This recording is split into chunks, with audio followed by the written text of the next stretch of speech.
Bonjour à tous, bonjour à tous, bonjour à toutes, bienvenue sur Akasha Web Radio TV. Je suis en direct, Nico, pour vous servir, en direct avec Sylvie Cheffre pour cette émission consacrée aux animaux, communiquer d'âme à âme avec les animaux. Bonjour Sylvie. Eh bien, bonjour Nico, bonjour à tous. Heureuse de faire partie de cette émission ce soir. Heureux aussi. Heureux aussi. Alors, avant de commencer pleinement l'émission, on va faire un petit feedback pour savoir si au niveau du son, si vous êtes bien en direct, si au niveau du son, tout est parfait pour vous. Alors, je regarde si on a quelques petits messages sur le chat live. Alors, vous pouvez donc poser vos questions, alors, soit par le lien que j'ai montré alors, sur la page Facebook de Sylvie. En dessous de la vidéo, il y a un petit formulaire. Vous pouvez poser vos questions en direct et aussi par la diffusion YouTube en direct. Vous pouvez poser vos questions simultanément via le chat en direct. Donc un petit coucou de votre part pour nous dire que tout est parfait, ce serait sympa. Voilà. Alors, du coup, on va commencer l'émission. Donc Sylvie, Oui. alors voilà, donc je vous ai contacté parce que votre livre qui est paru aux éditions Trajectoire, je l'ai trouvé très très intéressant. Eh bien, merci beaucoup. Alors je le montrerai en fin d'émission. Je l'ai trouvé très très intéressant et surtout par le parcours qui vous a mené à faire ce que vous faites actuellement. Parce que c'est avant tout le parcours qui compte et qu'est-ce qui fait que Sylvie euh, de son enfance est devenue Sylvie maintenant, qui communique avec pas mal d'animaux. Alors, présentez-vous Sylvie. Alors en fait, je dirais que c'est presque l'inverse. C'est surtout Sylvie maintenant qui est revenue à Sylvie de son enfance. Parce que dans son enfance, Sylvie, elle a toujours été dans la nature avec les animaux et c'était son élément. Et la petite Sylvie, ben, elle était déjà dans la protection animale depuis toute petite. Elle était déjà complètement dans la mouvance des animaux. Elle a toujours eu plein d'animaux. Elle a toujours été heureuse là-dedans et elle se voyait dans le Petit Prince. Et c'était le livre de chevet. C'est avec ça que je me suis construit, que j'ai grandi et il m'a toujours accompagné ce livre, en tout cas pendant très très longtemps. Et puis, bah, Sylvie, comme beaucoup d'enfants, elle a été reprise par l'école, par la vie, par il faut que tu fasses un métier, une situation, par s'éloigner de ses premières amours et de ce qui la faisait vibrer. Et puis, bah, nettement plus tard, elle y est revenue. Enfin, elle n'a jamais lâché parce qu'elle a toujours eu des animaux. Donc, j'ai monté à cheval, j'ai toujours eu beaucoup d'animaux dans ma vie. Mais par contre, j'ai renoncé à en faire ma vie professionnelle et à tout construire autour des animaux parce qu'on me disait que c'était pas ça qu'il fallait que je fasse. Et donc, je me suis laissée entraîner vers quelque chose qui n'était pas moi. Et puis un jour, bah, grâce à une de mes chiennes, bah, je me suis réveillée. Et en fait, c'est Tosca qui est arrivé dans ma vie. Alors moi, j'ai toujours voulu avoir le Bouvier bernois, c'est le chien de mon enfance, parce que j'habitais à la frontière suisse. Et je voyais en face de chez moi, en fait, j'étais juste à la frontière. Et de l'autre côté de la colline, il y avait des fermes. Et les fermes avaient des Bouviers bernois. Et j'ai craqué depuis toute petite sur ce chien. Sauf que j'ai jamais pu en avoir. Et arrivé à un certain âge, j'ai eu un pépin. Et cette fois-là, je me suis dit, bon, ben, cette fois-ci, au lieu de prendre tous les chiens qu'il y a sur ma route, je vais me faire vraiment le plaisir de ma vie et avoir un bébé, un chiot, et l'acheter et avoir un bouvier bernois. Donc, on m'a offert mon bouvier bernois. Et là, ça a été une révélation. Et j'ai voulu vraiment ne commettre aucune erreur avec ce petit bout de chiot. Donc, j'ai commencé à aller dans l'éducation canine. Et puis bah là, j'ai beaucoup déchanté parce que je me suis rendu compte que j'arrivais pratiquement mieux à faire les choses toute seule sans prendre de conseils et que tout ce que j'ai appris en éducation canine, ça ne me convenait pas et ça ne lui convenait pas parce qu'on tournait en rond pendant des heures à faire assis, couché aux pieds. On lui donnait sans arrêt à bouffer alors que le bouvier bernois, c'est un chien, c'est un ventre sur pattes. Donc forcément, elle avait que ça en tête. Et du coup, j'étais devenue non plus dans ma relation à ma place et à la sienne, mais j'étais devenue un distributeur de bouffe. Et là, je me suis dit, il y a quelque chose qui ne va pas, ça ne me convient pas. Je ne veux pas cette relation-là. Je ne veux pas être un distributeur de croquettes. Je veux que ma chienne soit dans la relation avec moi, qu'elle fasse les choses parce qu'elle a envie de les faire et parce que je lui dis tout simplement et qu'elle me respecte.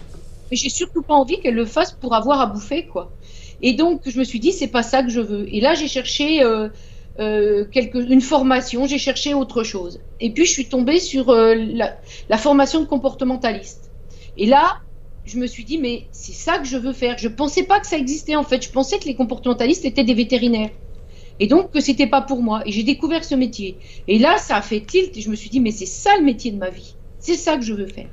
Là, je suis partie comportementaliste. Oui, là, vous avez commencé à être aligné avec vous-même. Complètement, j'étais complètement alignée. Et puis, à un congrès, en fait, à une manifestation de comportementalistes, eh bien, il y a une des personnes qui soutenait son mémoire en même temps que moi pour finir sa formation, qui l'a fait sur la communication animale parce qu'elle avait découvert la communication animale. Et alors là, ça a été le feu d'artifice, quoi. Je me suis dit, est-ce que ça existe vraiment ? Si ça existe, je ne peux pas passer à côté de ça, c'est pas possible. Par contre, j'étais très sceptique parce que je me suis dit, est-ce que c'est pas encore quelque chose, est-ce que c'est pas une arnaque, est-ce qu'on nous raconte pas tout un tas est-ce que ça existe vraiment, est-ce que c'est possible, est-ce que ça serait tellement beau que c'est presque incroyable. Et là, je me suis dit, je peux pas fermer cette porte sans avoir essayé. Le seul moyen de savoir, c'est d'essayer. Et donc, j'ai été à ce moment-là dans des stages de communication animale, j'ai pris des contacts, j'ai lu des bouquins, j'ai avancé dans ce chemin, et puis j'ai fait mon premier stage. Et là, j'ai été extrêmement déçue parce qu'il ne s'est absolument rien passé. Ça a été épouvantable, mais j'avais tellement d'attentes, j'avais créé moi-même mes blocages parce que je voulais tellement que ça existe, j'étais tellement en attente de quelque chose que je me suis bloquée, puis j'ai rien vécu. Et donc, je suis partie de ce stage en larmes. Et là, je me suis dit, maintenant, deux possibilités. Soit c'est moi qui est bloqué et il faut que j'aille voir plus loin, soit ça n'existe pas et tout ça, c'est des conneries. Et donc, je me suis dit, je vais encore creuser. Et là, j'ai encore creusé et puis j'ai fait un stage cette fois-ci pour développer l'intuition. Parce que je me suis dit, peut-être que c'est ça qui me manque. Je suis trop cartésienne, je suis trop... Et puis, je me suis rappelé quand même que quand j'étais petite, il se passait beaucoup de choses entre moi et les animaux et je les comprenais sans leur parler. Et je me suis dit, est-ce que je rêvais? Est-ce que c'était n'importe quoi? Est-ce que c'était dans mon imaginaire? Ou est-ce que je communiquais sans le savoir et que tout ça, je l'ai occulté? Et je suis partie dans cette direction. Et puis là, j'ai fait un stage sur l'intuition qui m'a vraiment débloquée. J'ai embrayé sur un autre stage de communication animale et à partir de là, tout est parti. Et donc, j'ai commencé à faire des superbes communications. Mais c'était quand même très fluctuant. Et là, je me suis rendu compte qu'il me manquait quelque chose d'essentiel. Encore quelque chose. Ouais, qui était d'aller vers du développement personnel, plus de spiritualité. En fait, je me suis rendu compte que j'étais sur la première marche du chemin et que c'était vers ce chemin-là que j'avais envie d'aller. C'est-à-dire que j'avais envie d'aller dans cette relation de l'homme à l'animal parce que c'est vraiment ce qui me pousse, c'est vraiment ce qui me motive, c'est vraiment mon énergie, c'est tout ce que j'aime. Mais avec une énergie supplémentaire, avec une dimension supérieure, avec quelque chose qui m'apporte encore un supplément d'âme et une richesse supplémentaire. Comme un besoin d'affiner un petit peu plus cette énergie-là, quoi. Vous avez déjà eu quelque chose avec le stage Intuition qui a apporté déjà de la confiance. Il y a toujours un besoin de monter de monter plus haut, quoi. De toute façon, plus on avance, plus on se rend compte que il y a encore tellement de choses passionnantes à découvrir. Il y a tellement de choses à avancer que finalement, on n'est jamais au bout. Mais ça, je le savais. Mais je veux dire, je pensais jamais que ça m'apporterait autant et que ça me mènerait sur des chemins aussi beaux et aussi différents de ce que je pouvais imaginer au départ, quoi. Et c'est en plus après, c'est la phase suivante de mon développement, ça a été le décès de ma fameuse chienne Tosca et le fait de garder des liens après sa mort, ce que je ne pensais même pas qu'il pouvait exister. Et j'ai eu des messages et j'ai eu des choses et il y a eu des choses. Alors on peut se dire à un moment donné c'est un hasard, ça n'existe pas, j'invente. Et puis il y a des moments où il y a des choses tellement troublantes que on est obligé de se remettre en question, on est obligé de remettre en question ses croyances, on est obligé de voir les choses différemment, d'être à l'écoute de ce qu'on ressent et de se centrer beaucoup plus et d'aller vers autre chose, quoi. Et donc c'est tout ce cheminement, et je pense que je ne suis qu'au début de tout ça, et chaque jour je découvre encore des choses, et régulièrement il se passe quelque chose dans ma vie qui me ramène à des choses merveilleuses, quoi, et que j'aurais jamais imaginé. Avant tout ça, quand je perdais un de mes animaux, c'était mon univers qui s'écroulait, parce que pour moi il n'y avait plus rien. Aujourd'hui, je sais que ça sera plus jamais ce que ça a été. C'est sûr, je les serrerai plus dans mes bras de la même manière. C'est sûr que, mais j'ai plus la souffrance que je pouvais avoir, ça c'est certain. Et je sais que je les retrouverai autrement. Et ils m'accompagnent. Alors pas tous, parce qu'il y en a que avec lesquels je n'ai plus de lien, mais je cherche pas non plus à en avoir. Par contre, Tosca, elle est toujours avec moi dans certaines circonstances, je le sais. Alors justement, le titre du livre, il y a un mot qui revient 2 fois, c'est âme, la communication d'âme à âme. Ah oui. Alors il y a une question qui était arrivée par mail ces derniers jours. Je vais la lire, le temps de retrouver, voilà, d'ouvrir et de retrouver la question. Alors il y a encore des personnes qui se posent la question, l'animal a-t-il une âme ? Alors, je dis, bien sûr par respect, je vais dire le message entièrement. L'animal a-t-il une âme ? Je te pose cette question car je sais qu'elle va en titiller plus d'un. Quant à moi, je connais déjà la réponse avec un petit sourire. Mais il y en a. Alors évidemment, bon, nous on est vous êtes dans le développement personnel, moi je fais des émissions sur le développement personnel, je pense que la réponse par rapport à nous deux paraît évidente, mais il y a encore des personnes qui te posent la question. Alors évidemment, parce qu'on est les héritiers de Descartes, et que Descartes, oui, c'était l'animal-machine, et qu'on est parti de très très très très loin. Et je pense que les Français sont parmi les populations qui ont le plus de scepticisme par rapport à tout ça, parce que on est les héritiers de Descartes. Et malheureusement, on est tous imprégnés de ça, et je l'ai été aussi à une époque. Alors bien sûr, pas par rapport à ma relation avec les animaux, parce que quand on vit avec un animal dans son quotidien, je crois qu'on ne se pose même pas la question. Et ceux qui peuvent se poser la question, c'est ceux qui ne vivent pas avec les animaux ou ne les côtoient pas, ou alors ceux qui sont par exemple des scientifiques et qui n'ont pas intérêt à avoir la réponse, parce que ça serait impossible pour eux de continuer leurs atrocités. Évidemment. Donc, pour eux, ça les arrange de se dire ça. Mais je pense que, quelle que soit la personne qui a un animal dans sa vie, ne se pose même pas la question. C'est une évidence. C'est une évidence. Il suffit de regarder les yeux de l'animal, je pense. Mais et maintenant, on arrive à aller dans des découvertes de plus en plus fines, et on en est à savoir que maintenant les arbres communiquent entre eux, que les arbres s'entraident, que les végétaux, les minéraux. Enfin, je veux dire, on est tous de l'énergie. On est tous énergie. Alors, à partir de là, moi, personnellement, j'ai énormément encore évolué là-dessus, et je pense que j'évoluerai encore. Et je pense que, heureusement, on évolue tous. Mais on a quand même eu les découvertes sur la mémoire de l'eau, on a la découverte sur les arbres. On est en train d'exploser absolument toutes les anciennes croyances, quoi. Exactement. Et évidemment que l'animal a une âme, mais j'irai même beaucoup plus loin que ça, à mon avis. Beaucoup plus loin que ça. Alors évidemment, on est dans le pays de Descartes, où la phrase numéro 1, c'est des personnes sceptiques, et de dire moi je crois ce que je vois. Mais la physique quantique commence à nous montrer un certain nombre de choses. Hein, alors je crois ce que je vois.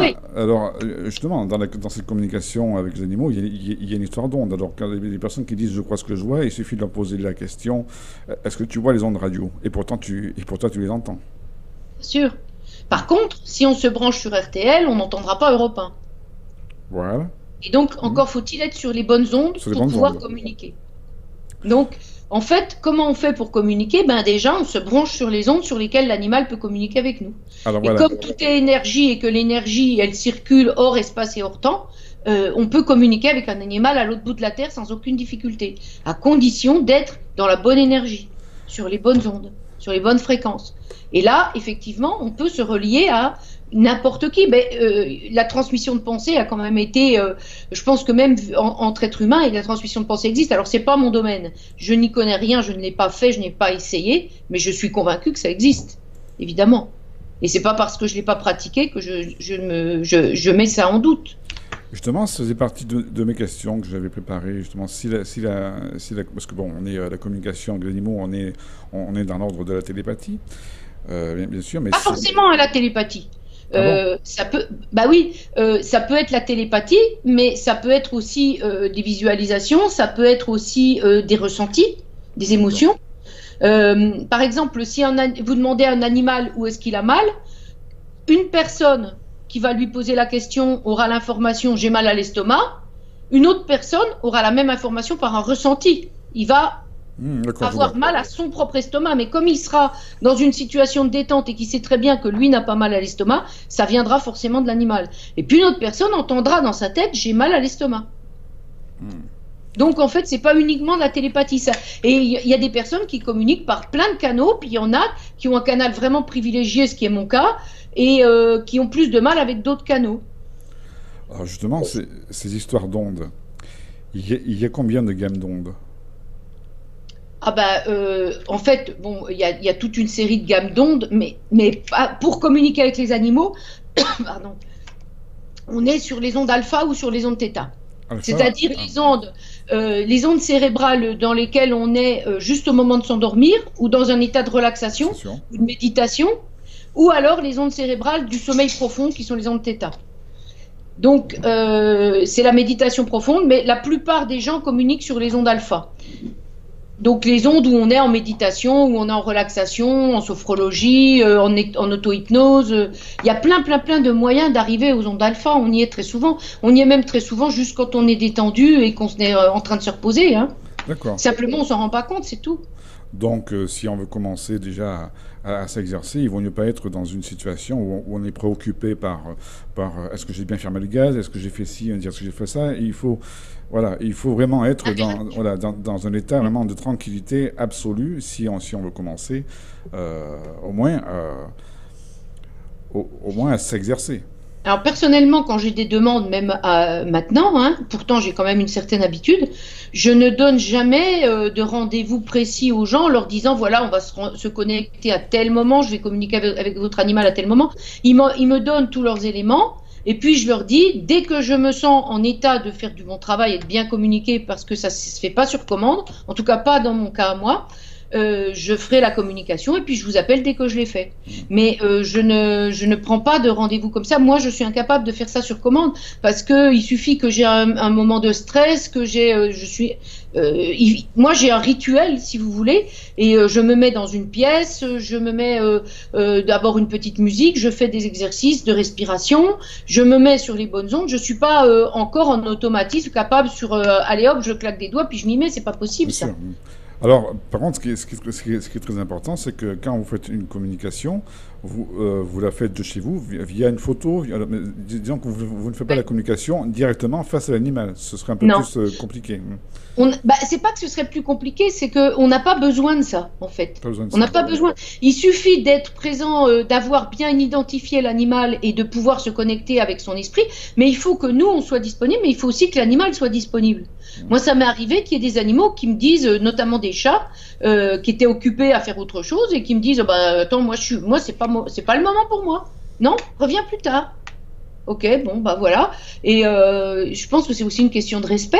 On n'est pas toujours disponible pour ça, eux non plus. Donc la moindre des choses, c'est de leur laisser la possibilité de ne pas leur imposer. Et donc, on choisit un moment, puis on voit si ça se fait de part et d'autre. Ou alors, on recommence. Ça m'est arrivé de reprendre à 3 fois une communication parce que c'était pas le bon moment, soit pour moi, soit pour l'animal. Et Oui. puis on le sent, ça. On le sent de toute façon. Alors après, est-ce que les types de communication sont différents selon les animaux? Donc là, on parle. Là, je pense que pour cette émission, on va, je pense, surtout parler des animaux dits domestiques, c'est-à-dire chiens, chats. Mais jusqu'où vous avez pu aller en termes de communication? Est-ce qu'il y a des animaux vraiment improbables avec lesquels vous avez pu communiquer? Oui, alors moi pas trop, Mais je sais que avec les personnes avec qui je me suis formée, elles, il y en a certaines qui racontent un certain nombre de choses avec des animaux sauvages. Il y en a qui sont même plus spécialisées avec les animaux sauvages. Personnellement, j'ai assez peu d'expérience dans ce domaine-là.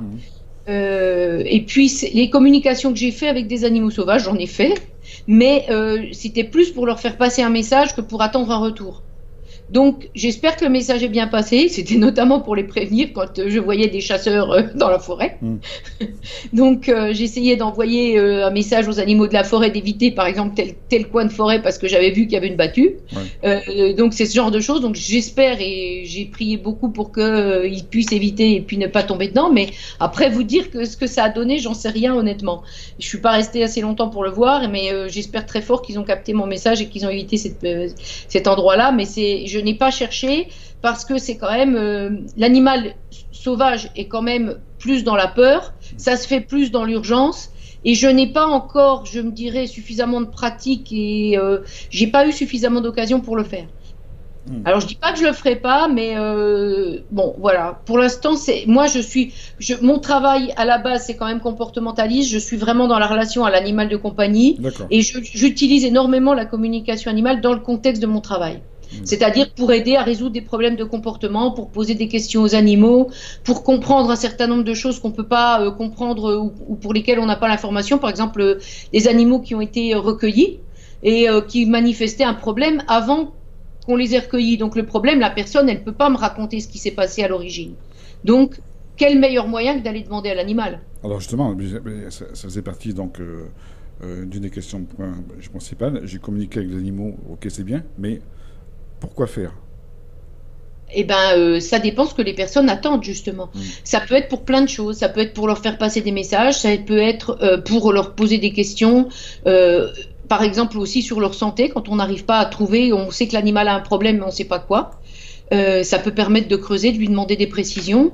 Ça peut être pour justement un problème de comportement et on ne sait pas ce qui s'est passé, un animal qui est justement en refuge, pour avoir des éléments sur son passé. Ça peut être pour plein de choses, ça peut être pour lui faire passer des messages ou pour lui demander un certain nombre de choses par rapport à des décisions qu'on a à prendre, lui expliquer. Ça peut être pour expliquer par exemple à un chat un déménagement, parce que les chats vivent très mal les déménagements, et les préparer en leur expliquant ce qui va se passer, en leur expliquant comment les choses vont se passer.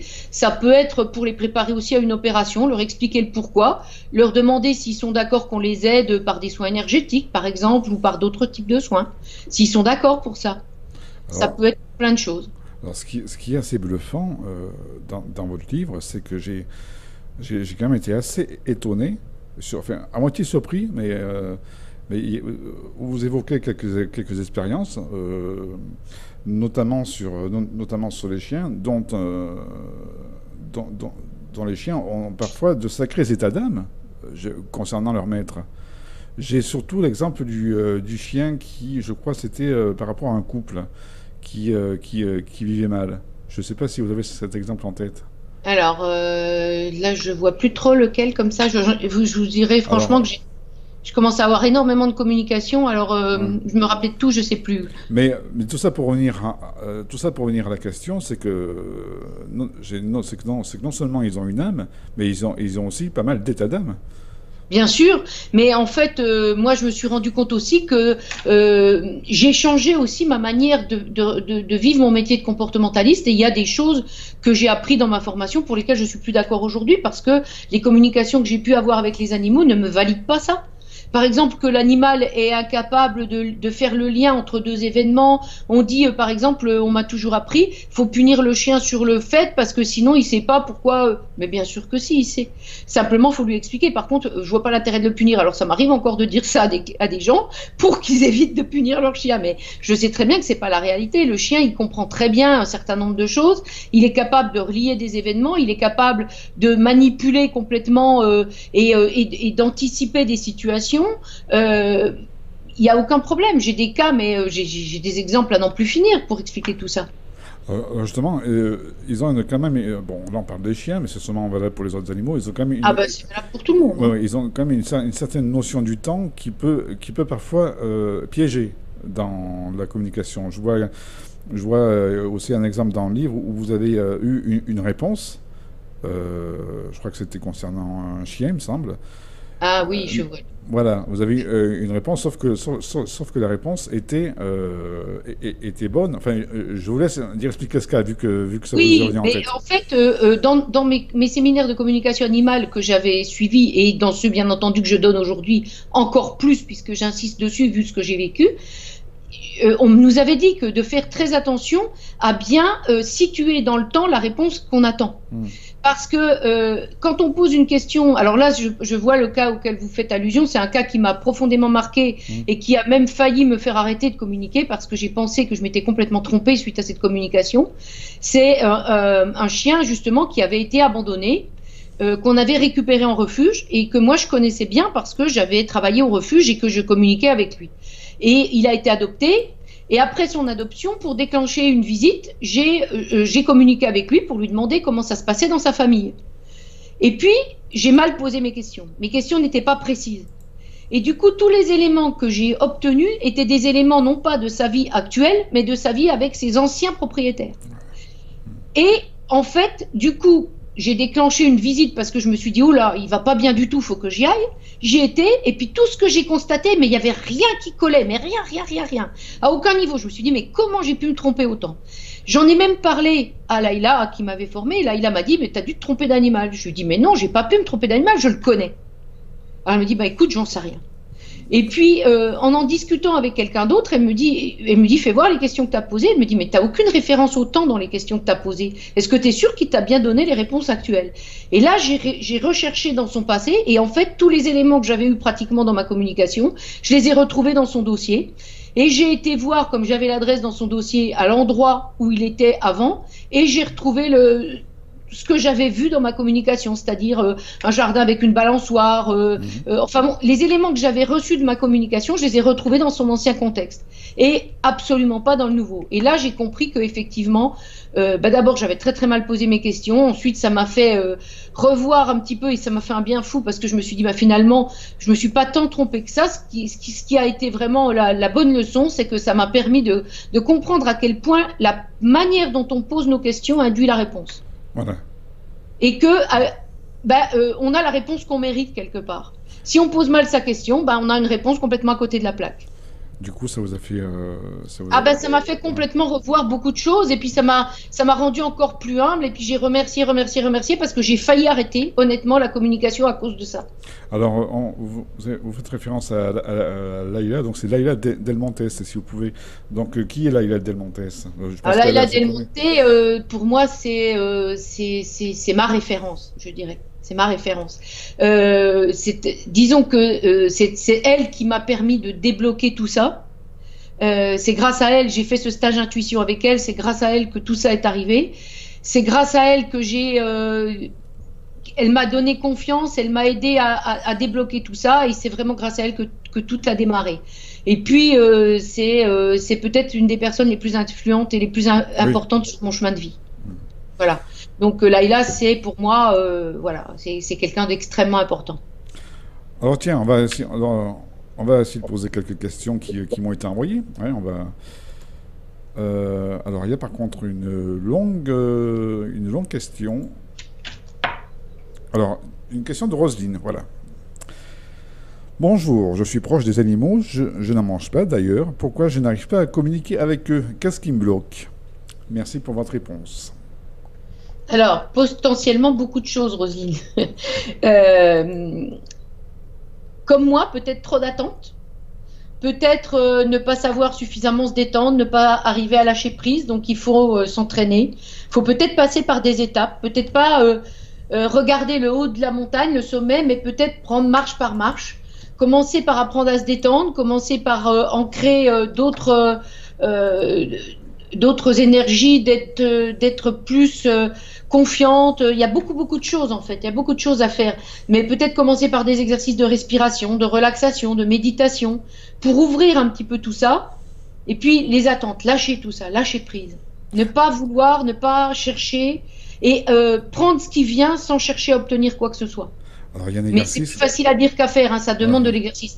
Mais vous savez, je pense que c'est dans toutes les disciplines pareil. C'est-à-dire, je pense que si vous prenez un pianiste, quand il a commencé, il lui a fallu beaucoup de temps avant d'aligner 4 notes. Il faut faire des gammes. Il faut... Ben oui, il faut faire des gammes et puis avant de faire un morceau, on joue une note sur deux et puis petit à petit, c'est la répétition, c'est l'entraînement, c'est les validations, c'est les encouragements aussi parfois parce que c'est important et de se dire que c'est comme ça pour tout le monde. Alors il y a des gens plus doués que d'autres, c'est sûr, mais je pense que tout le monde peut y arriver. Tout le monde peut y arriver, mais pas forcément avec les mêmes facilités. Oui, mais ça, Et c'est... puis, je ouais. pense que c'est vraiment quelque chose qui demande un vrai entraînement. Il faut Oui. pas croire qu'on claque des doigts et hop, ça y est, on y arrive. C'est pas vrai. Mais C'est pas vrai. c'est ça le problème principal, c'est que les gens, voilà, ils lisent un bouquin, tout ça, bon, allez, je vais y arriver et ça va le faire tout de suite. Tac, voilà, je claque les Non. doigts et non. Je pense que ça, c'est quasiment chez personne, ça. Hmm. Peut-être qu'il y a deux, trois personnes qui sont qui ont gardé un cerveau droit très développé, notamment des gens dans l'artistique ou des gens qui ont des facilités parce que justement, ils sont moins logiques et ils ont été moins imprégnés par toute cette éducation qu'on nous donne et ils ont gardé une ouverture sur leur cerveau droit qui est le cerveau de l'imaginaire et justement de toutes ces énergies-là. Mais pour la plupart des gens, dont moi, il faut réouvrir tout ça. Parce que quand on est enfant, c'est ouvert tout ça. On est ouvert à tout ça. On a l'imaginaire qui fonctionne, on est dans la lune, on croit au Père Noël, on est dans toutes ces énergies-là, c'est naturel pour nous. Et puis petit à petit, toute notre éducation nous ferme à ça. Et donc on arrive à un stade dans notre vie où si on ne fait pas la démarche de réouvrir, on n'y a plus accès. Une question de Maïna. Bonjour à vous deux. Lorsque ma nièce avait environ 6 ans, elle me disait régulièrement qu'elle comprenait les oiseaux et qu'ils venaient souvent lui parler. Cela a duré plusieurs mois environ, environ une année. Puis un jour, elle pleurait car elle était, entre guillemets, fatiguée, car l'un d'eux disait qu'elle venait tous les soirs lui parler et aussi à son école, qui était juste en face de sa maison. Je lui ai juste suggéré de demander à l'oiseau en question de ne pas venir la nuit, car elle a besoin de dormir, mais qu'elle serait toujours à son écoute s'il pouvait respecter ça. À l'âge de 5 ans, son petit chat avait disparu quelques jours avant qu'elle, et ses parents déménagent des Côtes d'Armor dans le Finistère. 6 mois à un an après, elle raconta à sa grand-mère qu'une nuit, le chat était venu la voir dans sa chambre, qui s'était couché sur son ventre et qu'elle avait bien senti. Ça ne l'a pas rendue triste, car elle disait qu'à présent, elle savait qu'il était mort et qu'il allait bien. Voilà, c'était juste un commentaire de Maïna. C'est magnifique, mais je pense que si on écoutait plus les enfants, on entendrait beaucoup plus ce type de témoignage, parce que je suis sûre que les enfants ont ça totalement naturellement. Ah, il y a un petit blocage d'image. Hop là. Donc, si je me souviens, on était sur le problème de l'enfance. Voilà. Et des enfants qui ont parfois des messages et qui entendent ou qui voient des choses avec les animaux dans leurs relations, etc. Et je pense que il faut les écouter et les croire, parce qu'ils n'inventent pas forcément, ils vivent certainement ça. Mais je pense que nous, comme la majorité des gens n'a pas accès à ça sans passer par tout un tas d'entraînements, ils s'imaginent que leur enfant raconte n'importe quoi, qu'il a rêvé. Que c'est son imaginaire, mais pas forcément. Je pense que la plupart du temps, c'est vrai. Mais là, on dit souvent, justement, à force de faire des émissions avec pas mal de médiums, alors déjà d'une part, évidemment, donc les médiums, eux, ont plus de facilité, vu qu'ils ont cette ouverture-là, quoique pas tous les médiums. C'est-à-dire que, comme on disait, c'est aussi une histoire d'onde. C'est-à-dire qu'il faut se brancher sur la bonne onde. Hein. Donc, certains médiums ont cette possibilité. Et on dit aussi parfois que les enfants sont des médiums en capacité. Donc, donc ça va dans le sens de votre remarque. Oui, tout à fait, oui. Tout à fait. Mais moi, je sais que quand j'étais petite, j'avais aussi le sentiment que les arbres parfois me parlaient. Sauf que j'osais pas le dire parce que je me suis dit que je passerais pour une folle. Et puis aujourd'hui, avec le recul, je me dis que probablement c'était la réalité. Ils n'étaient pas dans mon imaginaire. Simplement, on est tellement conditionné et tellement pris dans le système que bien souvent, dès qu'on a conscience qu'on a quelque chose qui nous arrive, qui n'est pas ce qui arrive à tout le monde, on n'ose plus l'exprimer. Alors, une question. Bonjour à Cécile. Une question dans Develyne. Je pense que les animaux lisent dans les pensées des humains. Qu'en penses-tu, Sylvie? Même s'ils n'ont pas la parole, ils savent. Et tiens, je vais enchaîner sur une autre question de Evelyne. Comment reçois-tu des messages des animaux, Sylvie? Par image ou par intuition? Alors, en fait, première question, ils lisent dans les pensées des humains. Eh ben, ça dépend si on est dans des ondes qui peuvent capter ou pas. Si on est dans des ondes qui peuvent capter, oui, bien entendu, ils les captent. Maintenant, ils lisent ailleurs que dans les pensées des humains, c'est-à-dire dans toute notre manière, dans toute notre communication, c'est-à-dire qu'on a un mode de communication. On sait très bien que le verbal ne représente que quelques pourcents de notre communication et que tout le paraverbal et le non-verbal est beaucoup plus important. Donc nos animaux, ils n'ont qu'une chose à faire de leur journée, c'est nous observer. Et donc ils connaissent absolument tous nos petits travers, tous nos petites mimiques, tous nos petits bruits de bouche, toute notre gestuelle. Et donc ils communiquent par la pensée quand ils sont sur des ondes cérébrales qu'ils peuvent capter, et ils communiquent par tout ce qu'ils voient de nous à tous les moments. Quand on est agacé, rien qu'à notre attitude, ils sentent qu'on est agacé, ils n'ont pas besoin qu'on leur crie dessus pour le savoir. Et puis quand on est content, ils le savent aussi. Et puis quand on va partir, on leur envoie des signaux par plein de moyens. Et donc tout ça mis en connexion bout à bout, ils arrivent à avoir une communication qui est beaucoup plus fine que tout ce qu'on peut imaginer. Et donc bien sûr, ils communiquent à tous les niveaux. Je dirais que leur communication, pour moi, c'est de la métacommunication, c'est-à-dire une communication qui est extrêmement globale, extrêmement vaste. Alors maintenant, comment je reçois les messages? C'est très variable. Moi, je fonctionne plus sur l'auditif, donc j'entends beaucoup dans ma tête. J'ai parfois des visualisations, mais c'est quelque chose que je dois plus travailler, qui est moins naturel chez moi, parce que j'ai pas le canal visuel n'est pas mon canal principal. Et puis j'ai beaucoup de ressenti également. Par exemple, si l'animal a mal quelque part, souvent j'ai la douleur là où il a mal. Et puis je ressens beaucoup d'émotions au niveau physique, d'amour, quand il nous envoie un certain nombre d'émotions, je les ressens vraiment, je les ressens en moi. Mais la plupart des messages que j'ai, c'est des messages auditifs. J'entends dans ma tête les messages et je retranscris par écrit tout ce que j'entends. Mais bien souvent, ça va tellement vite que on n'a pas toujours le temps de tout retranscrire, parce que des fois, par exemple, quand je restitue une communication, je dis ce que j'ai écrit aux gens et puis ils me rajoutent des choses. Puis je me dis mais oui, mais ça je l'ai eu. Puis j'ai pas eu le temps de l'écrire en fait. Donc je l'ai oublié parce que ça vient très vite en fait. Ça vient très vite. Vous parliez de ressenti, justement, ça me fait aller sur la remarque de Evelyne. N'est-ce pas une question d'amour pour communiquer aux animaux? Ah, je pense que ça passe effectivement. Je pense que c'est difficile de communiquer si on les aime pas, quoi. C'est évident. Mais je pense que si on n'aime pas les gens, on a du mal à communiquer avec les gens aussi. Donc, si vous voulez, je pense que c'est pour ça qu'on dit de la communication d'âme à âme, on dit de cœur à cœur, on dit d'esprit à esprit. Mais moi, de cœur à cœur me plaît bien aussi, parce que c'est vrai que il faut toujours commencer. Enfin, moi, je commence toujours mes communications par ressentir l'animal dans ses qualités, dans la manière de le retrouver par de l'amour, quoi. Donc, à partir du moment où l'animal, on le perçoit et on l'aime, automatiquement, la communication, elle ne peut pas faire autre chose que de bien passer. Parce que quand on envoie de l'amour, l'animal, il n'est qu'amour aussi, donc on est déjà, entre guillemets, sur la même longueur d'onde. Ne serait-ce que par l'amour qu'on ressent. Comme moi, les animaux, quels qu'ils soient... peut-être à part, je sais pas, un animal l'éthique par exemple que je n'aime pas. Mais globalement, je crois que j'aime à peu près tous les animaux et ça se ressent. Je vois bien, même quand ça m'est arrivé de croiser des animaux sauvages, ça leur arrive de s'arrêter et puis de rester quelques secondes avant de partir.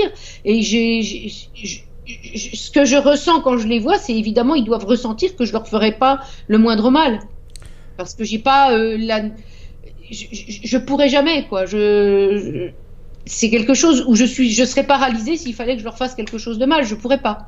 Donc je pense qu'ils le ressentent évidemment, et donc ils ont moins envie de fuir que s'ils voient quelqu'un qui a d'autres intentions. Ça c'est clair, parce qu'ils les captent, les intentions. Ils les captent. Ouais.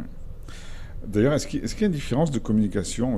On sait que les chats étaient le chat par exemple est un animal qui est souvent qui est souvent employé justement par les médiums, parce qu'il a une capacité un peu plus affinée que le chien. Enfin, qu'est-ce que vous en pensez? Est-ce que le chat a une méthode de communication qui est un peu plus différente que le chien ou Non, je pense que non. Enfin, c'est des animaux qui fonctionnent différemment, ça c'est certain. Oui, oui. Le chat, moi, dans ma relation, est parfois plus difficile. C'est-à-dire que je n'ai jamais eu un chien ou un cheval qui refuse de communiquer. Si, un chien, une fois, qui était pas très aimable pour communiquer. Par contre, avec des chats, j'en ai eu un petit peu plus. Je pense que le chat, s'il n'a pas envie, il fera pas l'effort. Alors que le chien, dans mes ressentis et dans les communications que j'ai fait, hein, je veux pas non plus complètement généraliser parce que je crois que c'est pas généralisable comme ça. Mais par contre, moi, si je prends mes communications, les rares communications où j'ai eu du mal, c'était plus les chats, justement. Oui, le chat a tendance à être un petit peu snob. Enfin, on pourrait être, je pourrais Ben, aller comme ça. Oui. peut-être moins coopératif comme ça. Alors après, je pense qu'au niveau des médiums, c'est encore une autre relation. Oui, bien sûr. Mais par exemple, quand on veut leur demander un certain nombre d'informations et qu'ils sont en train de faire autre chose, eux, voilà, c'est pas le moment, c'est pas le moment, quoi. Mais c'est aussi plus le tempérament du chat qui est plus indépendant, qui est plus moins servile entre guillemets aussi. Oui, un peu, oui, oui, oui, mais ça se voit même dans son allure, hein, dans sa manière d'être, hein, par rapport au chien qui est toujours. Il y a une notion d'indépendance un peu plus, un peu plus flagrante chez le chat que le chien. Et puis moi personnellement, les communications les plus riches en informations que j'ai eues, c'est souvent les chevaux. C'est souvent les chevaux. D'accord. Les chevaux ont souvent beaucoup de choses à dire, beaucoup de messages à faire passer. Moi je trouve que ça vient vraiment tout seul avec les chevaux. Au début, c'est avec les chevaux que j'ai le plus débloqué mes blocages justement parce que je trouve que le cheval, il est vraiment très facile au niveau de la communication. Alors, Pour démarrer, je trouve que c'est vraiment important. alors justement, donc, pour démarrer, donc, concernant donc, la méthodologie, alors on ne va pas en une émission vous apprendre à communiquer à 100% avec les animaux, mais le but est de donner c'est quand même certaines bases. Hein. Donc vous parliez donc de la connexion du cerveau gauche et cerveau droit, donc de faire des exercices là-dessus. Alors moi j'ai en mémoire dans le livre, j'ai un exercice qui est assez intéressant avec les narines. Ah, la respiration? Voilà. C'était un problème de respiration. Alors ça, c'est un exercice qui a été donné dans mon séminaire d'intuition par Laïla. Voilà, pour développer l'intuition, voilà aussi. Voilà, c'était un exercice justement de respiration qui est basé donc sur 14 respirations où on commence. En fait, je dirais qu'il y a énormément d'exercices qui sont possibles. Le fait est qu'il faut travailler sur sa respiration, ralentir sa respiration, travailler sur sa respiration, mais ça peut être, je dirais, je pense qu'il des exercices de respiration, il doit y en avoir à peu près partout sur Internet à faire. Après, je pense qu'il faut trouver celui avec lequel on se sent le plus à l'aise. Et ça, c'est vraiment propre à chacun. Il y a des gens qui sont très à l'aise avec celui-là. Moi, personnellement, c'en est un que j'ai beaucoup utilisé à mes débuts. Et justement, c'était un exercice que Laïla m'avait conseillé de faire pendant un cycle de 21 jours avant de commencer à communiquer. 21 jours, d'accord. Ouais. Ben, apparemment, tout se fait en cycle de 21 jours. Donc, Oui. moi, c'est ce qu'on m'a expliqué. Et donc pendant un cycle de 21 jours, ben, j'ai fait cet exercice de respiration tous les jours. Ça prend environ une dizaine de minutes. Et je faisais ça au moins une fois par jour, des fois plus. Et puis, c'est vrai que j'ai vu des choses qui ont bougé. Et puis aussi, de répéter des phrases avant d'aller se coucher. Oui, Style, je communique de mieux en mieux, ma faculté d'intuition se développe de plus en plus chaque jour. Enfin, après, c'est aussi pareil, ça, chacun de trouver la phrase qui lui correspond, avec laquelle il se sent bien. Et il a répété, bon, bah, c'est un peu le principe de la méthode Coué, mais a priori, ça fonctionne bien aussi. Oui, c'est la Mais il y a méthode plein de Coué. choses. Oui, c'est la méthode Coué, c'est le principe du mantra, c'est... oui, oui, mais Oui, oui, oui. Donc, je pense que voilà, il faut ancrer des croyances positives, quoi. Et Alors, plus on sait par le développement personnel que on est ce qu'on pense, hein, et on connaît aussi la loi de l'attraction, on connaît tout ça, donc il faut y croire, il faut répéter, et puis il faut être convaincu de ce qu'on dit, et puis ça finit par arriver. Ça finit par arriver. Puis ne pas se mettre de frein, de blocage en se disant bon, ça y est, il faut que j'y arrive dans une semaine, c'est bon, j'y suis. Non, voilà, on laisse les choses se faire et se dire si c'est mon chemin, ça va arriver. Ça va arriver, avoir confiance. Si c'est ça que je dois faire, ça va se faire. mais Automatique. Confiance en l'univers, confiance dans ce qui doit se passer. Je pense qu'effectivement, quand les choses doivent se faire, elles se font, il n'y a pas de hasard. Par contre, il y a un chemin et je pense qu'il ne faut pas se focaliser et se dire, bon, bah voilà, pendant 3 semaines, je me consacre à ça, puis dans 3 semaines, il faut que j'y arrive. Alors, si on commence comme ça, je pense que c'est un peu ce que j'ai fait au départ sans forcément m'en rendre compte. Bah, effectivement, c'est le meilleur moyen pour ne pas y arriver, quoi. Oui, parce qu'on se bloque tout seul, c'est sûr. Ah bah oui, c'est sûr. Les blocages, ils sont à plein de niveaux.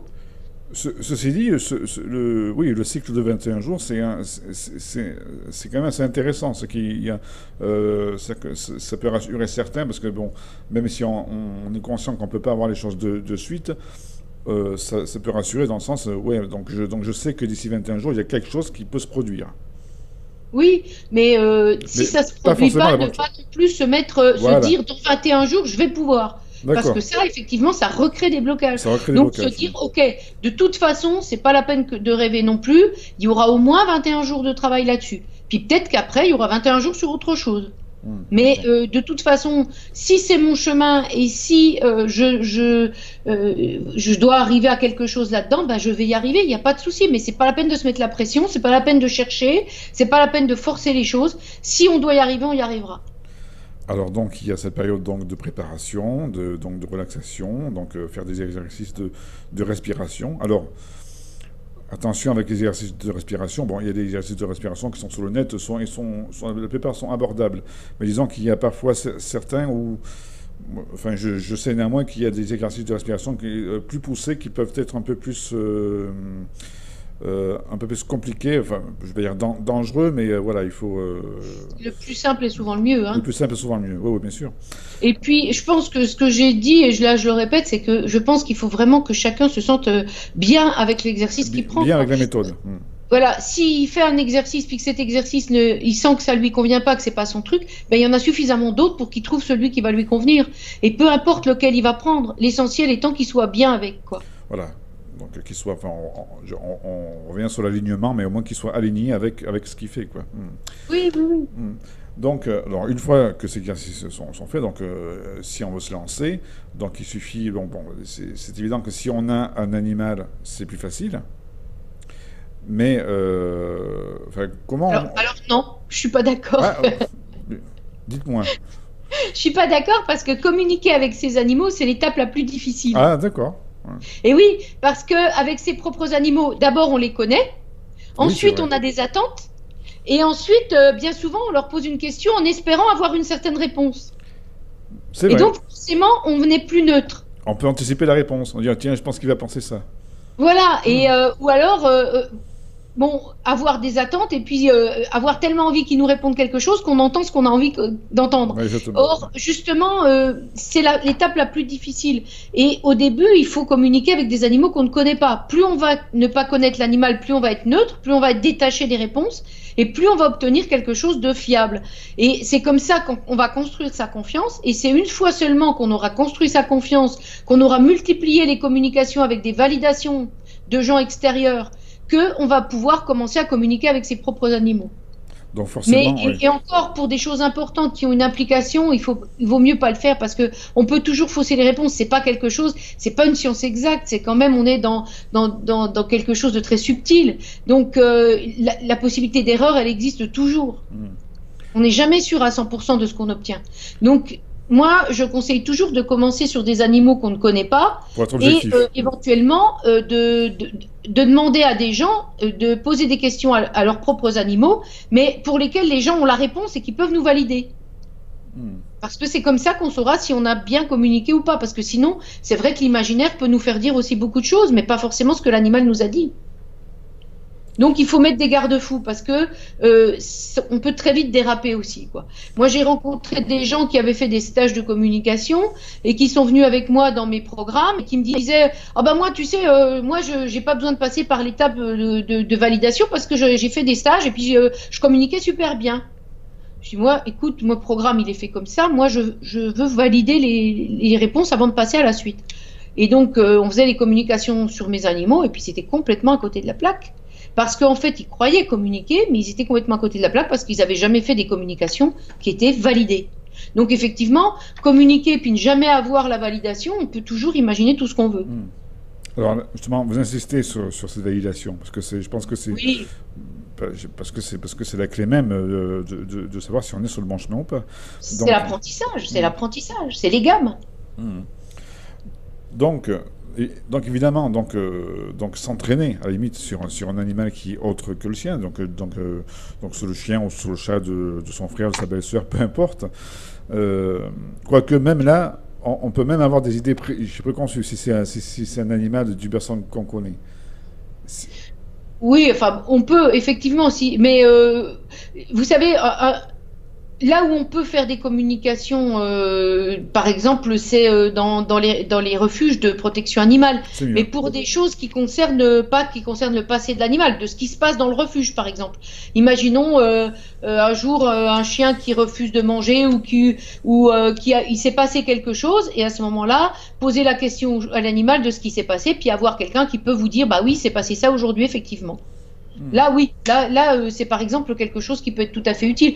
Ou même les animaux de nos amis, quand il se passe, par exemple, moi j'avais des filles avec qui je m'entraînais au niveau des communications, qui m'appelle un jour, puis qui me dit, il s'est passé quelque chose aujourd'hui avec ma vache, est-ce que tu peux lui demander ce qui s'est passé? Bon, bah, je connaissais sa vache parce que j'avais déjà communiqué avec elle, mais je ne pouvais pas savoir ce qui s'était passé ce jour-là avec sa vache. Sauf qu'il s'était passé a priori quelque chose. Mais donc voilà, donc j'ai communiqué avec la vache m'a expliqué, et puis je vais restituer ce que j'avais eu comme information, puis elle me l'a validé. Donc là, on peut progresser. Hmm.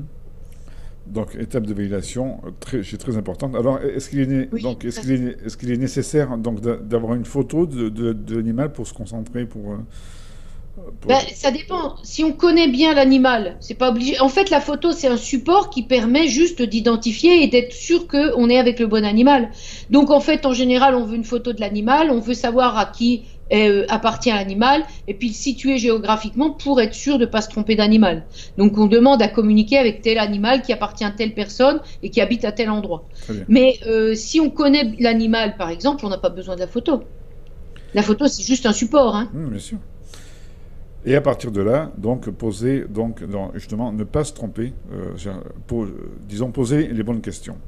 Parce que Alors, poser parfois, les bonnes questions, c'est avoir une bonne précision de la question, une référence temporelle s'il y a besoin, selon la question, et puis avoir une question où on est sûr que l'animal va bien comprendre, que c'est pas quelque chose qui va être ambigu pour lui, quoi. donc pour Donc, s'exercer, est-ce que vous avez trois exemples de questions qu'on peut poser comme ça, juste pour s'exercer avec un animal?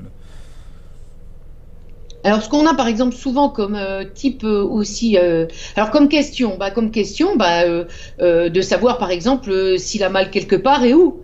Ça, c'est des questions où, en général, il y a un grand degré de précision. Donc, ça permet vraiment d'être sûr qu'on a bien communiqué avec l'animal. Quand il y a un animal qui a un problème, par exemple, qui a été chez le vétérinaire et puis qu'on lui a décelé sur une radio une tumeur au foie, si on demande à l'animal où il a mal et qu'on trouve qu'il a eu une tumeur au foie, qu'il a un problème au foie, a priori, c'est que on a bien communiqué avec lui, si on ne savait rien avant. Etc., etc. Donc les problèmes de santé, ça peut être des problèmes où on peut avoir des informations assez fiables.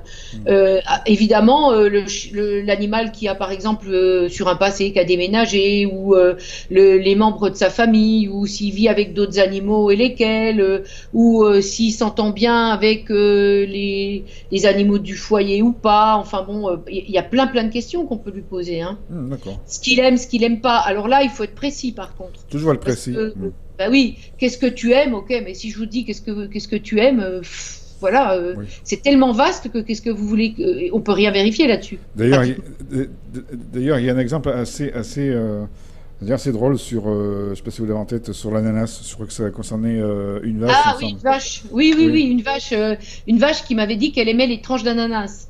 Et moi, en fait, j'avais perçu la tranche d'ananas et je dis, alors, en fait, c'était justement parce que je me disais, moi, en tant que comportementaliste, les chiens, les chats, je les connais bien. Et donc, s'ils me transmettent des informations, un labrador qui me dit qu'il aime l'eau, je ne peux pas savoir si j'ai bien communiqué ou si je l'ai déduit de ma profession. Alors, j'ai mon ami qui me dit, attends, moi j'ai une vache, demande-lui ce qu'elle aime manger. Tu connais les vaches? Je lui dis, non, je connais pas vraiment la vache. Il me dit, demande-lui ce qu'elle aime manger. Et j'ai des tranches d'ananas. Et là, je me dis, ma pauvre, Là, ça craint un peu, quoi. Même des tranches d'ananas pour une vache, je m'imaginais pas ça. Donc je lui dis, écoute, j'ai eu des tranches d'ananas. Alors elle me dit, ah, incroyable. Je lui donne des gâteaux de céréales qui ont un trou au milieu et ça ressemble à des tranches d'ananas. Et moi, effectivement, j'ai vu le truc avec, et moi, ça m'a évoqué tranches d'ananas, donc j'ai dit tranches d'ananas. Et en fait, elle m'a montré le paquet et elle m'a sorti, elle m'a fait une photo du truc et j'étais scotchée, quoi. Et c'était des céréales compactées qui étaient vraiment en forme de tranches d'ananas. Et c'est là qu'il faut faire attention à nos filtres personnels. Bien sûr, bien sûr. Ah bah ça, c'est un des plus gros écueils à éviter, hein. C'est comme ce que je donne aussi souvent comme exemple. Par exemple, si on demande à un chat qu'est-ce qu'il aime bien manger et que vous avez l'image des sardines, ça peut très bien être du maquereau, mais vous donnez jamais de maquereau à vos chats. Donc vous allez dire quoi, sardine? Parce que c'est ça que vous donnez à vos chats. Or, lui, il a peut-être dit maquereau. Mais on a interprété, nous, avec nos filtres sardines. Parce que c'est notre manière de faire. Donc, en général, dans ces cas-là, maintenant, moi, quand j'ai quelque chose de vraiment précis, soit je sens que j'ai vraiment senti la réponse parce que c'est une réponse qui ne m'appartient pas, c'est un vocabulaire qui ne m'appartient pas, alors là, je sais que c'est juste, c'est vrai. Parce que, par exemple, si je donne jamais, je dirais, de cabillaud à mes chats, et que j'entends cabillaud, bah, automatiquement, je ne l'aurais pas inventé puisque ça ne fait pas partie de mes références. Par contre, si j'entends un mot que je pense que ça peut être un mot que j'ai interprété, je vais plus large. J'aurais dit à ce moment-là poisson. Plutôt que cabillaud ou sardine. Ça fait moins précis, mais d'un autre côté, parce que si je dis à la personne, il m'a dit qu'il mangeait du maquereau, la personne va me dire, bah, non, moi je donne jamais de maquereau à mon chat. Alors qu'en fait, c'est moi qui ai peut-être un petit peu faussé, quoi. Mais l'info, je l'avais eue quand même. Alors, je vous propose de revenir aux questions. Une question d'Evelyne. Pardon. Est-ce que les animaux adoptent parfois le caractère de la personne qui s'occupe de lui? On dit parfois tel chien, tel maître. Est-ce que ça se vérifie? Oui, alors est-ce que c'est le chien qui copie le comportement de son maître ou est-ce que qui se ressemble s'assemble? Bonne question, oui, c'est vrai. Ça, je sais pas. Je pense que il n'y a pas de hasard non plus dans l'animal qu'on prend et que quelque part on est attiré par l'animal qui a des points communs avec nous, quoi. Et donc, est-ce que sur le caractère, est-ce qu'il nous copie? Je pense pas. Je pense que le fond du caractère, c'est le fond du caractère. Simplement, on s'attire ou on s'attire pas, et on sait bien qu'il n'y a pas de hasard. Et puis après, par contre, ils peuvent effectivement nous copier au niveau des ressentis, au niveau d'un certain nombre de choses. Mais le fond du caractère, je pense pas. Alors justement, vous venez de dire une chose assez intéressante. Il n'y a pas de hasard dans l'animal qu'on prend. Justement, dans ce sens-là, un animal qui arrive à une certaine période de notre vie, est-ce qu'il est là pour nous apprendre quelque chose, justement Enfin, moi, je suis convaincue, évidemment. Alors, je vais vous raconter une anecdote toute récente, mais qui est énorme, oui, alors, il y a un de mes chiens. Voilà, bonjour. Alors, ça, c'est qui? Ça, c'est Enko. Enko, mais bonjour Enko. Voilà, bonjour Enko, merci, au revoir Enko. Allez, laisse-nous, chouchou. Une histoire qui vient de m'arriver, parce que j'ai une de mes chiennes qui est partie, malheureusement, il n'y a pas très très longtemps. Et j'envisageais de ne plus en prendre. Ah, Enko, arrête, s'il te plaît. Allez, va coucher. Et disons que je suis fan du bouvier bernois depuis très longtemps, donc je vous l'ai expliqué. Et les bouviers bernois, malheureusement, aujourd'hui, ils ont des gros problèmes de santé. Il y en a énormément qui font des cancers. Ils vivent pas longtemps du tout et j'en ai un peu marre de les enterrer. Et donc, je m'étais dit, je ne prendrai plus de bouvier bernois. Et là, j'ai un bouvier bernois qui est parti il n'y a pas très longtemps. Et mes deux chiens que j'adore, c'est le berger allemand et le bouvier bernois. Et puis, au début d'année, je vois dans l'association dont je fais partie, qui s'appelle SOS Boubou, qui recueille des bouviers bernois, je vois arriver une portée de chiots, bouvier bernois croisé berger allemand. Je me dis, bouvier bernois, j'adore. Berger allemand, j'adore. Bouvier bernois, j'en veux plus parce qu'il y a trop de problèmes. Croisé, à mon avis, ça sera plus résistant. Je prendrais bien, mais voilà. Je m'étais dit, si j'ai un de mes chiens qui s'en va et qu'il y a des petits de la portée qui ne sont pas placés, je prendrais peut-être un petit. Mais je voulais une femelle, pas de mâle. Il y avait une portée de 7 chiots, 5 mâles, 2 femelles. Je regarde régulièrement sur le site et puis je vois les 2 petites femelles réservées. Je dis bon, bah tant pis, c'est que c'était pas pour moi. Donc, le jour où il y aura sûrement un chien sur ma route, voilà, je prendrai ce qu'il y aura sur ma route. Et puis, j'ai Baïla qui décède quelques mois après. Je regarde sur le site de SOS Boubou, et puis je revois la petite qui était une des petites qui était réservée. Je me dis, mais qu'est-ce qui s'est passé? J'appelle, puis je dis, mais comment ça se fait la petite? Je l'avais vue qui était réservée. Et on me dit, elle n'a pas voulu partir avec les gens qui sont venus la chercher.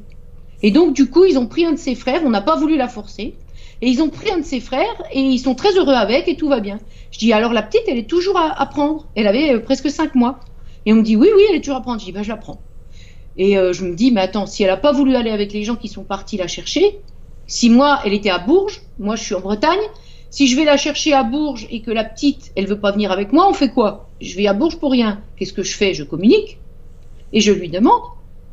Je voudrais bien t'accueillir chez moi, mais a priori, tu n'as pas voulu aller avec les gens qui sont venus te chercher. Et donc, est-ce que tu voudras bien venir avec moi? Tiens, c'est elle que vous entendez, là, qui fait quick. Et et là, je pense qu'elle sait qu'on parle d'elle et elle se manifeste. Et là, j'entends, je t'attendais. Alors après, vous croyez ce que vous voulez, mais j'ai su qu'elle était pour moi. Et donc, ça a été une évidence. Et c'est une personne qui a en plus été me la chercher à Bourges et qui a fait un covoiturage, qui est aussi dans ces énergies-là, qui m'a dit que c'était une chamane qui était venue pour m'aider. Et ça, je le crois à 100%. Et maintenant que je l'ai avec moi, j'ai l'impression d'avoir non pas un chiot, mais une vieille âme. Là, elle joue, mais voilà, elle joue gentiment. Mais c'est une chienne qui a bientôt 6 mois dans quelques jours. J'ai appris ensuite qu'elle était née le 25 décembre, et ça, j'invente rien, et c'est la vraie date de naissance. Et voilà. Et donc, quand je vous dis qu'il n'y a pas de hasard, que les animaux sont faits pour nous, que je l'ai vue, quand je l'ai vue, j'ai su qu'elle était pour moi, et quand je lui ai demandé, elle m'a dit qu'elle m'attendait. Et moi, voilà, j'y crois à 100%. Alors après, on peut se dire, elle est complètement fêlée, cette fille, elle raconte n'importe quoi, mais je vous rassure, toutes les émissions qu'on fait sur Akasha, on est complètement fêlés. Bon, alors je fais partie qui est complètement fêlée, mais je suis absolument convaincue de ce que je dis et je sais qu'elle est là pour moi. Et probablement, mais je lui en parlerai plus tard, peut-être que c'est aussi une de mes anciennes chiennes qui est revenue. J'ai une petite idée, mais je suis pas totalement encore sûre. Donc voilà. Mais je pense qu'il n'y a vraiment pas de hasard et que l'animal est fait pour nous et qu'il n'y a pas de rencontre fortuite. Et que j'ai souvent des gens qui me disent qu'ils sont en grande souffrance à la perte d'un animal et qui me disent je veux plus en reprendre. Et je les aide pour passer cette période de deuil et j'essaye de leur faire passer le message que peut-être leur animal va revenir autrement. Et que s'ils ne sont pas ouverts à ça et que s'ils ne laissent pas cette possibilité, ils peuvent passer à côté de quelque chose d'essentiel pour eux. Soit leur animal va revenir, soit peut-être il va leur envoyer un autre animal qui va peut-être leur apporter quelque chose d'essentiel pour leur vie. Et passer à côté, c'est passer à côté de quelque chose d'énorme, quoi. Et je pense qu'il y a beaucoup de gens qui passent à côté de beaucoup de choses parce qu'ils ne sont pas ouverts et ils ne voient pas passer ça. Alors, ça va dans le sens aussi d'une question que j'avais reçue, qu'est-ce qu'on gagne à communiquer avec l'animal? Est-ce qu'il peut être révélateur de notre soi? Une richesse énorme, c'est un élément de plus de proximité avec l'animal, c'est une osmose, c'est encore quelque chose de plus au niveau de la complicité, quoi. Quand on communique déjà avec eux sur le plan des émotions, sur le plan verbal, paraverbal, non verbal, on peut déjà avoir une communication très riche. Moi, avant que je communique d'âme à âme avec les animaux, j'avais déjà une communication extrêmement riche avec mes animaux. J'étais déjà sur la même longueur d'onde, je partageais énormément de choses avec eux, mais ça donne encore une puissance supplémentaire, quoi. Je sais pas expliquer, mais c'est une richesse supplémentaire, évidemment. C'est une ouverture, c'est quelque chose qui, en plus, vous impacte encore plus au niveau des émotions. Est-ce qu'un animal, c'est une question d'Evelyne, peut avoir un lien karmique avec nous? Je pense que oui, je pense que oui. Alors là, je ne m'engagerai pas trop sur cette voie-là parce que je ne maîtrise pas suffisamment les choses. Donc je veux pas... je veux pas aller sur ce terrain parce que je maîtrise pas suffisamment ça. Mais je pense que oui, bien sûr. Je pense que oui. Alors, je vais lire la question de Maïna que j'ai reçue il y a de cela 10 minutes. Alors, question numéro 1. Le chat de ma sœur a disparu pendant quelques jours et il est rentré dans un très mauvais état, mais il n'a pas survécu. Est-ce que si Sylvie entrait en contact avec lui, elle serait en mesure de savoir les causes de son décès? Enfin, disons que Maïna ne te demande pas de faire ça maintenant, bien sûr. Mais est-ce que tu es dans la possibilité de... Euh, oui, alors, techniquement, oui. Voilà, techniquement, Techniquement, oui, oui, bien c'est sûr. faisable. Hmm. C'est faisable. Après, moi, je suis pas trop là-dedans et je suis pas à l'aise avec ça, honnêtement. D'accord. Ce type de communication-là, je vois pas trop ce que ça va apporter. En plus, l'animal, ça y est, il est parti. Je préfère essayer de faire les choses pour éviter ou pour comprendre des situations sur lesquelles on peut agir que quelque chose. Et ensuite, avec les animaux qui sont partis de l'autre côté, j'ai pas trop. J'ai la relation avec Tosca qui est en relation avec moi parce que c'est elle qui est en relation avec moi. Mais déjà, même moi, par rapport à mes autres animaux, si j'ai pas, à un moment donné, l'impression qu'ils m'envoient un message, je ne cherche pas. Je ne sais pas ce qui se passe de l'autre côté. Je ne sais pas s'ils sont ouverts à ça. Je ne sais pas si c'est vraiment les respecter que d'aller les chercher une fois qu'ils sont de l'autre côté. Ça, je ne sais pas. Et moi, je ne suis pas à l'aise encore avec ça. Alors peut-être j'y arriverai. Hein. Je pense que je suis aussi sur mon chemin. Je n'ai pas encore monté toutes les marches, très loin de là. Quelqu'un comme Laïla est beaucoup plus à même de pouvoir faire ça, je pense. Elle le fait. Il y a beaucoup plus à l'aise. Moi, aujourd'hui, je ne suis pas encore vraiment à l'aise là-dedans. D'accord. Je lis la seconde question de Maïna.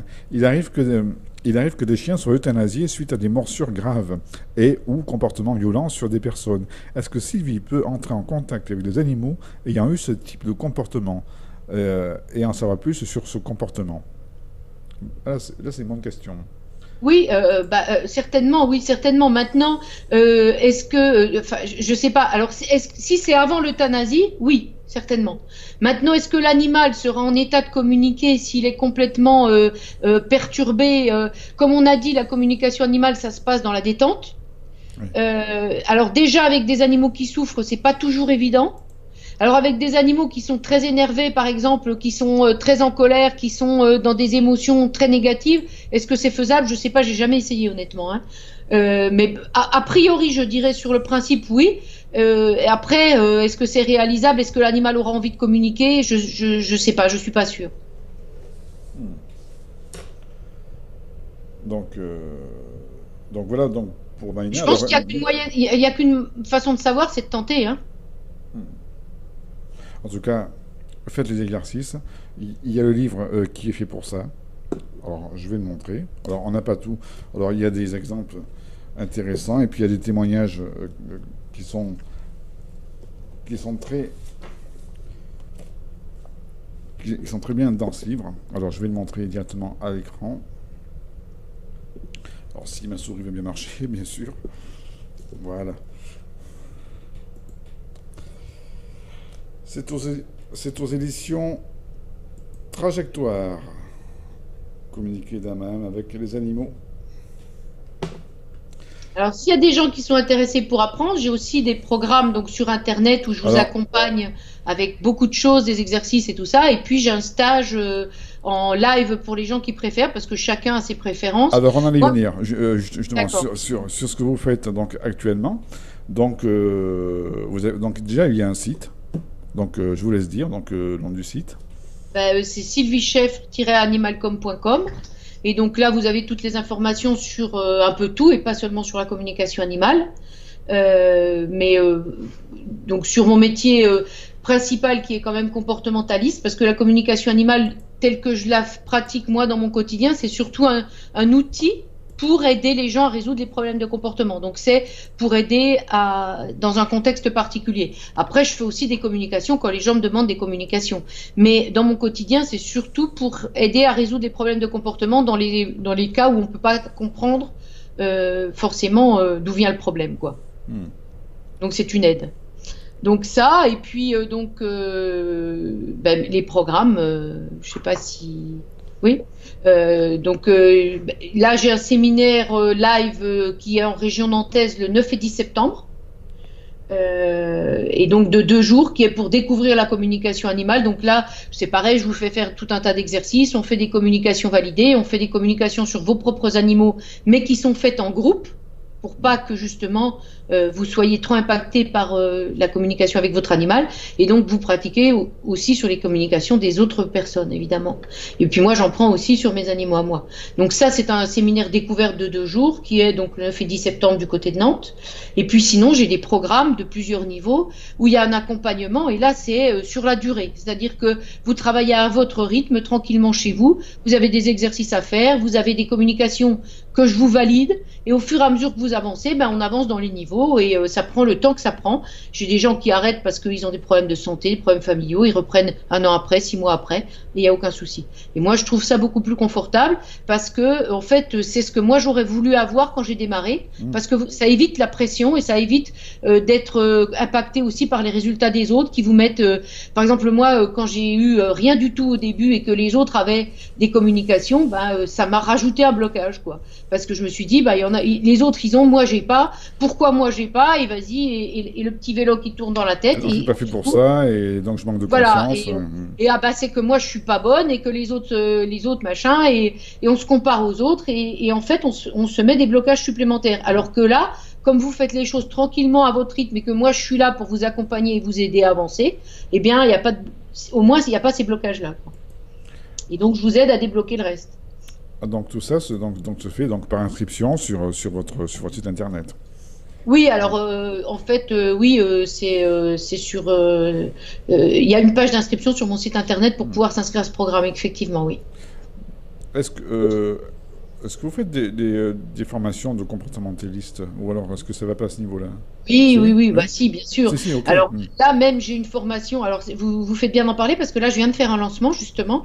J'ai une formation qui est une formation totalement innovante, qui est la seule qui existe en fait, qui est la formation de comportementaliste interprète animalier, et donc qui allie les deux. C'est-à-dire une formation de comportementaliste très très complète, avec une formation de communicateur, et donc où on intègre la communication animale dans le cadre de la formation de comportementaliste.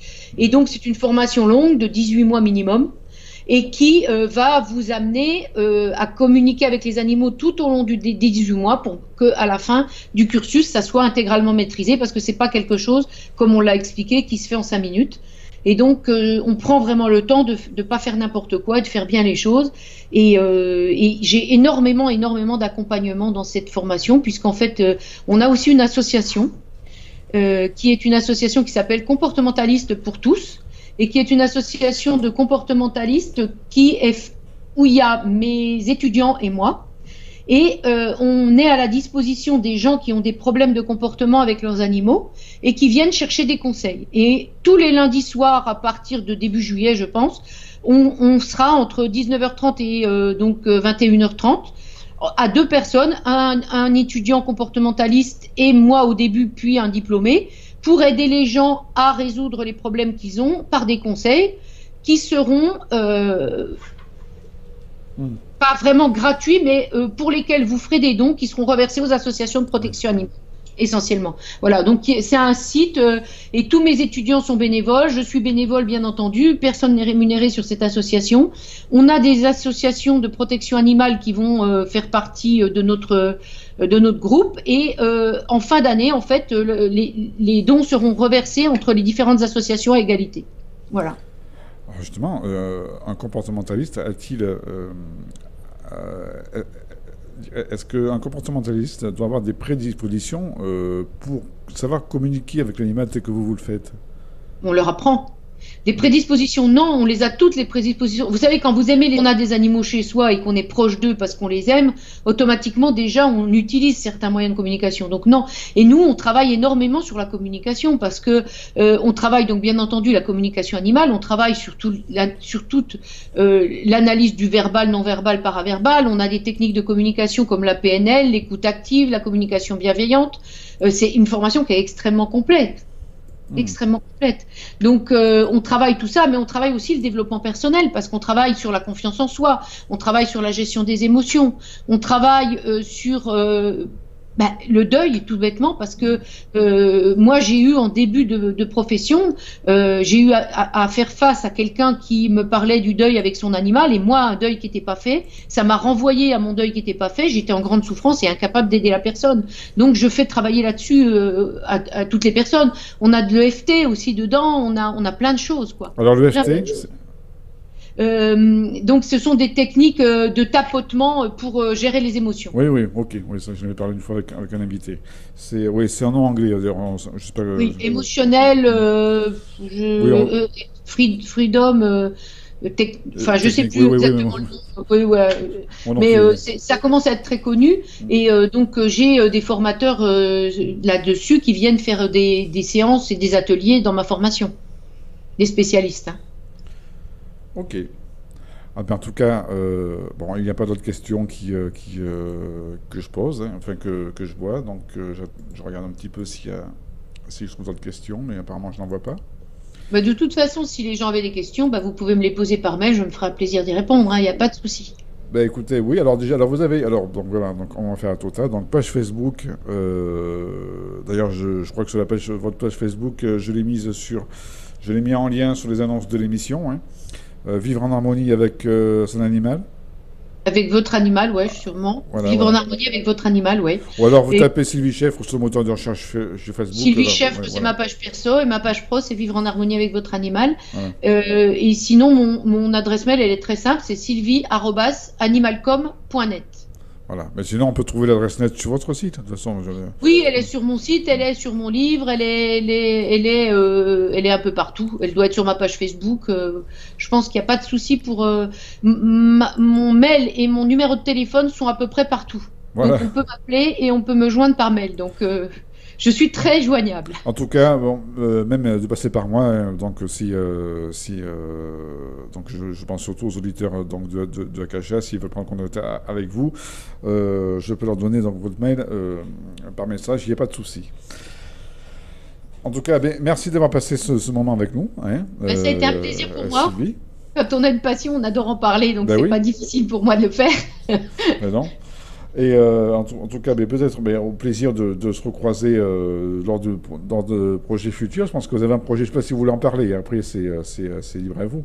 Alors, Je- c'est vraiment à l'état de projet, tout ça. Il y a beaucoup de... Vous savez, moi, ça bouillonne beaucoup chez moi et j'ai beaucoup de projets. Alors, mais j'espère le concrétiser. Je pense que vous parlez du sommet dont on a parlé un petit peu. Oui, voilà, on en a parlé un petit peu en off, Oui, ça. mais ça sera pour 2018, ça c'est sûr. C'est effectivement le projet de monter un sommet de la relation homme-animal avec des intervenants qui feront des conférences sur ce sujet et donc des intervenants d'un petit peu tout bord, le plus large possible, avec si possible des gens qui sont des références dans leur matière. Donc ça, c'est un des projets. Et puis un autre projet que j'ai sous le coude, mais après c'est le problème de temps, c'est d'écrire effectivement aussi un livre sur justement le deuil avec son animal. Le deuil et l'après-vie. L'après-vie, évidemment, je raconterai pas ce que je ne sais pas, et il y a beaucoup de choses que je ne sais pas, mais par contre, je peux raconter la manière dont on peut vivre le deuil avec son animal quand on croit qu'il y a d'autres choses et quand on n'y croit pas, parce que ça fait une sacrée différence. Et avant que j'ai donc Tosca qui soit parti de l'autre côté, ma vision des choses n'était pas du tout la même, et ça, je peux le faire partager aussi, quoi. Donc, je ferai peut-être quelque chose là-dessus pour aider les gens à faire justement ce deuil qui est quand même pas toujours évident parce que je vois énormément de souffrance. Énormément de souffrance et moi-même, j'ai été dans cette période-là. Je sais ce que c'est et si je peux aider des gens à surmonter ça, rien qu'en leur expliquant un petit peu certaines choses, eh bien, ça sera avec le plus grand des plaisirs que je le ferai. Alors, il y a le deuil, mais il y a aussi quelques situations particulières où on est obligé parfois de se séparer de l'animal aussi. Euh, Par les aléas de la vie, par exemple, si on partage un animal avec une compagne et qu'on fait une séparation avec la compagne et qu'on est amené à plus revoir l'animal, vous voyez, c'est parfois, Oui, oui, voilà. oui, mais c'est une forme de deuil, hein. Oui, c'est une forme de deuil. Oui, oui. Une forme de deuil. Pour moi, le deuil, c'est au sens large.